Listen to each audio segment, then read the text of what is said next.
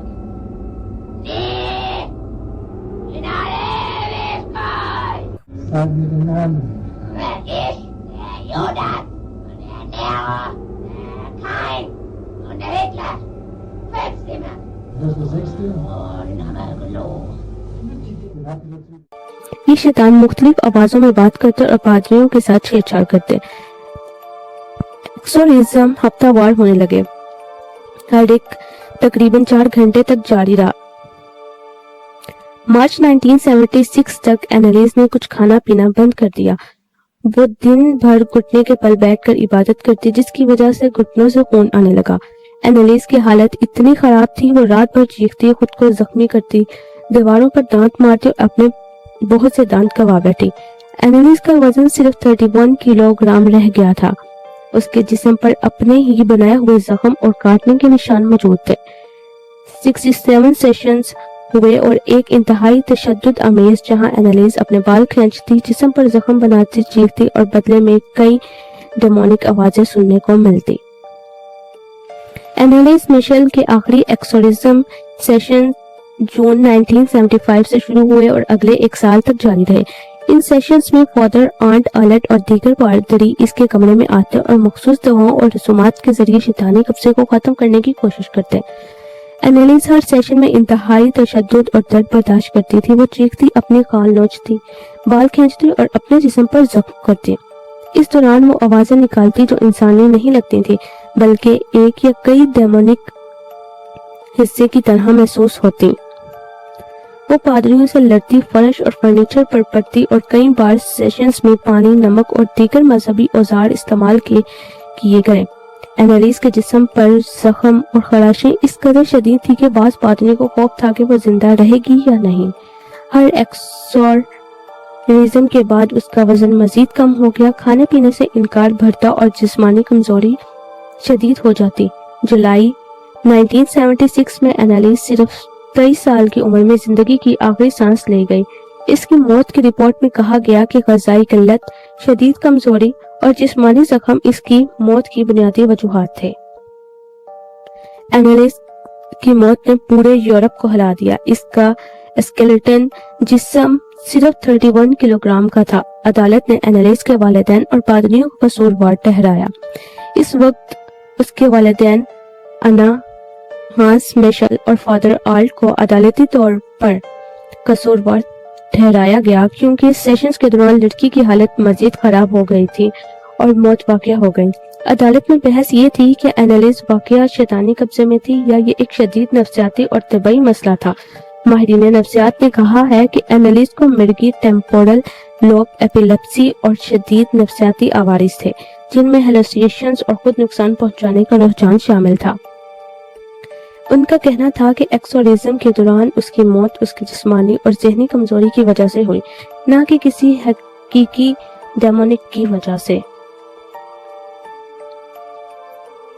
Analysis مشل کی کہانی آج بھی دنیا بھر میں خوف، مذہب اور نفسیات کے مابین ایک متنازع مثال کے طور پر دیکھی جاتی ہے۔ یہ واقعہ اس بات کی یاد دہانی کراتا ہے کہ شدید ذہنی بیماری، ہیلوسینیشنز اور مذہبی شدت مل کر کس طرح ایک نوجوان لڑکی کو خطرے میں ڈال سکتی ہیں۔ اینالیس مشل کیس اور اس کی اصل ویڈیوز ریکارڈ میں پیش کی گئی تھی، وہ آپ کو انٹرنیٹ پر مل جائیں گی۔ بعد ازاں 2005 میں اس پر ایک فلم دی ایکسورسزم آف ایملی روز کے نام سے بنائی گئی۔